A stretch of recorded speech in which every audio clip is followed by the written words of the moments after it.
ಯಾವುದೋ ಪೂಜೆ ಮಾಡೋದ್ರಿಂದ ಏನು ಯೂಸ್ ಇಲ್ಲ. ಯಾರ ಹೆಸರಲ್ಲಿ ವ್ರತ ಮಾಡ್ತೀವೋ ಅವರಿಗೆ ಆ ವ್ರತ ಇಷ್ಟ ಇಲ್ಲ ಅಂದರೆ ವ್ರತ ಮಾಡಿ ಏನು ಯೂಸು?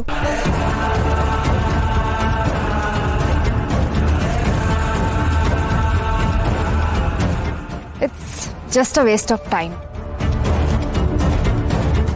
ನಂಬಿಕೆ ನೆಮ್ಮದಿನ ತಂದ್ಕೊಡತ್ತೆ, ಅದೇ ಮೂಢನಂಬಿಕೆ ನೆಮ್ಮದಿನ ಹಾಳು ಮಾಡತ್ತೆ.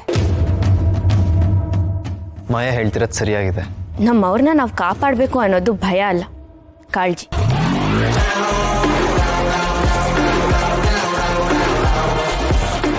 ಅದರಿಂದ ಸ್ವಲ್ಪನಾದ್ರೂ ಒಳ್ಳೇದಾಗತ್ತೆ ಅಂದ್ರೆ ವ್ರತ ಮಾಡೋದ್ರಲ್ಲಿ ಏನ್ ತಪ್ಪು? ನನ್ನ ಹಸ್ಬೆಂಡ್ಗೆ ಅಣ್ಣನ ತರ ಇರೋ ಶರತ್ ಅವ್ರಿಗೆ ಒಳ್ಳೇದಾಗತ್ತೆ ಅಂದ್ರೆ ನಾನು ಈ ವ್ರತನ ಮಾಡೇ ಮಾಡಿ.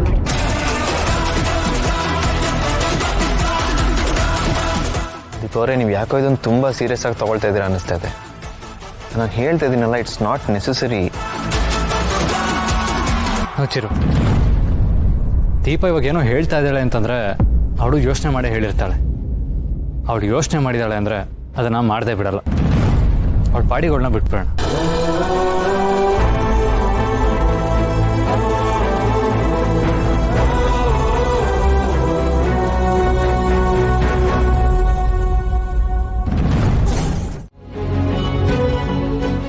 ಏನಿಲ್ಲ, ಸುಮ್ಮನೆ ನಿಂತಿದ್ದೆ ಅಷ್ಟೆ. ನಿಮ್ಮಪ್ಪ ಹೇಳಿದ ಮಾತಿನ ಬಗ್ಗೆ ಯೋಚನೆ ಮಾಡ್ತಿದ್ಯಾ? ಅವ್ರು ಯಾಕಂಗೆ ಹೇಳಿದ್ರು ಅಂತ ಕೇಳ್ಬೋದಾ? ಅದೆಲ್ಲ ಒಂದು ದೊಡ್ಡ ಕತೆ, ಇವಾಗ ಯಾಕೆ ಬಿಡಿ. ನಮ್ಮಪ್ಪನ ಮಾತಿನ ಥರ ಅವ್ರ ಬದುಕು ಕೂಡ ಒಂದು ಒಗ್ಗಟ್ಟಾಗೋಗಿದೆ. ಆದರೆ ಅವ್ರು ಯಾಕೆ ಇವತ್ತು ಆ ಥರ ಎಲ್ಲ ಮಾತಾಡಿದ್ರು ನನಗೊಂದು ಅರ್ಥ ಆಗ್ತಿಲ್ಲ. ಅಖಂಡ ಸೌಭಾಗ್ಯವತಿ ವ್ರತದ ಬಗ್ಗೆ ಮಾತಾಡ್ತಿದ್ಯಾ?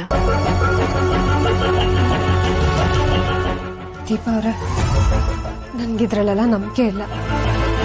ದಯವಿಟ್ಟು ನನ್ನ ಕ್ಷಮಿಸ್ಬಿಡು. ನಾನು ಈ ವ್ರತ ಮಾಡ್ತಿಲ್ಲ. ದುರ್ಗಾ, ಚಿರು ಅವ್ರಿಗೆ ಮತ್ತೆ ಶರತ್ ಅಣ್ಣನ ಪ್ರಾಣಕ್ಕೆ ಅಪಾಯ ಇದೆ. ಸೈಟಲ್ಲಿ ಆಗಿರೋ ಅನಾಹುತ ಬಗ್ಗೆ ನಿಂಗೆ ಗೊತ್ತೇ ಇದೆ ಅಲ್ವಾ? ನೋಡು, ನನ್ಗೆ ಗೊತ್ತು ನಿನ್ಗೆ ಈ ವ್ರತ ಪೂಜೆಗಳೆಲ್ಲ ನಂಬಿಕೆ ಇಲ್ಲ ಅಂತ. ಆದ್ರೆ ಕೆಲವು ಸಲ ಒಬ್ರಿಗೆ ಒಳ್ಳೇದಾಗತ್ತೆ ಅಂದ್ರೆ ನಾವು ನಂಬದೇ ಇರೋದನ್ನ ನಂಬಲೇಬೇಕಾಗತ್ತೆ. ಅಕಸ್ಮಾತ್ ಏನಾದ್ರೂ ಅಪಾಯ ಆಗ್ಬೇಕು ಆಗಿದ್ದಿದ್ರೆ ಈ ವ್ರತದಿಂದ ಅದ್ ನಿವಾರಣೆ ಆಗ್ಬೋದು. ಶರತ್ತನ ಸುರಕ್ಷಿತವಾಗಿರೋದು ನಿಂಗೆ ಮುಖ್ಯ ಅಲ್ವಾ?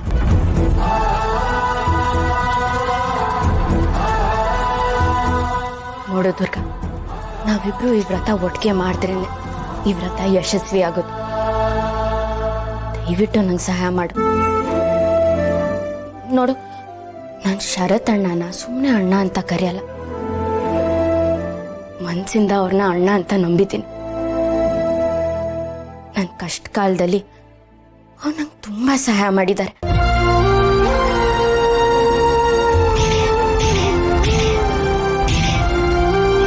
ಹತ್ತು ನಿಮಿಷದಲ್ಲಿ ನೀನು ಅಲ್ಲಿರ್ತೀಯ. ನಾನು ಅದನ್ನ ಯಾವತ್ತೂ ಮರೆಯಲ್ಲ. ನಾನು ಹೇಗೆ ಶರತ್ ಅಣ್ಣನ ಅಣ್ಣ ಅಂತ ನಂಬಿದ್ದೀನೋ, ನೀನು ಚಿರೋ ಅವ್ರಿಗೆ ಅಣ್ಣನ ಸ್ಥಾನ ಕೊಟ್ಟಿದ್ಯಾ ಅಲ್ವಾ?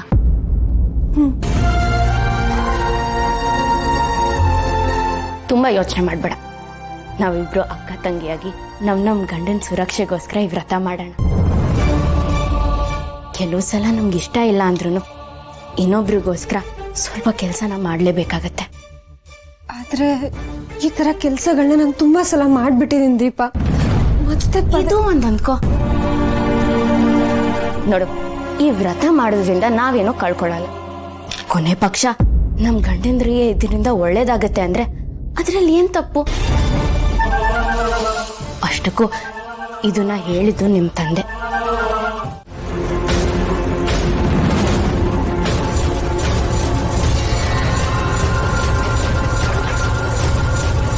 ನನ್ನ ಪ್ರೀತಿಯ ಗೆಳತಿ ದಾಕ್ಷಾಯಿಣಿ, ಹೇಗಿದ್ಯಾ?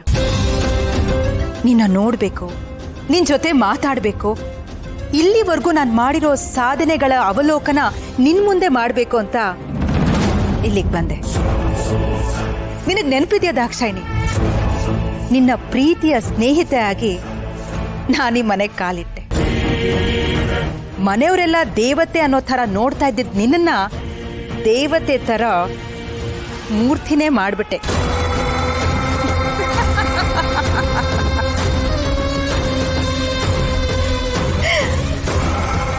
ನೀನ್ ಈ ಮನೆಯಿಂದ ಹೋದ್ಮೇಲೆ ಈ ಮನೆಯವ್ರ ವಿಶ್ವಾಸ ಗಳಿಸ್ದೆ, ಪ್ರೀತಿ ಗಳಿಸ್ದೆ. ಆಮೇಲೆ ನಿನ್ನ ಮಗ ಶರತ್ ಅವನ್ ಹೆಂಡತಿನ ಕಳ್ಕೊಳ್ಳೋ ಥರ ಮಾಡ್ದೆ. ನಿನ್ನ ಮಗ ಶರತ್ ಖುಷಿಯಾಗಿರ್ಬಾರ್ದು ದಾಕ್ಷಾಯಿಣಿ. ಅವನು ಮಾಯನೇ ಮದ್ವೆ ಆಗ್ತಾನೋ ದುರ್ಗುನೇ ಮದ್ವೆ ಆಗ್ತಾನೋ, ಒಟ್ನಲ್ಲಿ ನೆಮ್ಮದಿ ಅನ್ನೋದು ಅವನ ಹತ್ರನೂ ಸುಳಿಬಾರ್ದು. ಹಾಗ ಮಾಡ್ತೀನಿ. ಅಷ್ಟೇ ಅಲ್ಲ, ನನ್ನ ಮುಂದಿನ ಗುರಿ ನಿನ್ನ ಮುದ್ದಿನ ಮೊಮ್ಮಗಳು ಹಿತನ್ನ ಬಲಿ ತಗೊಳ್ಳೋವರೆಗೂ ಈ ಮಾಳ್ವಿಕಾ ಸುಮ್ಮನೆ ಇರಲ್ಲ ಅನ್ನೋದು ನಿನಗೆ ಗೊತ್ತಲ್ವಾ?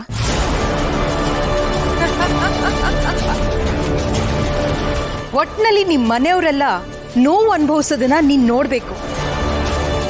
ಅದೇ ನೋವನ್ನ ಕಲ್ಲಾಗಿರೋ ನೀನು ಅನುಭವಿಸ್ಬೇಕು.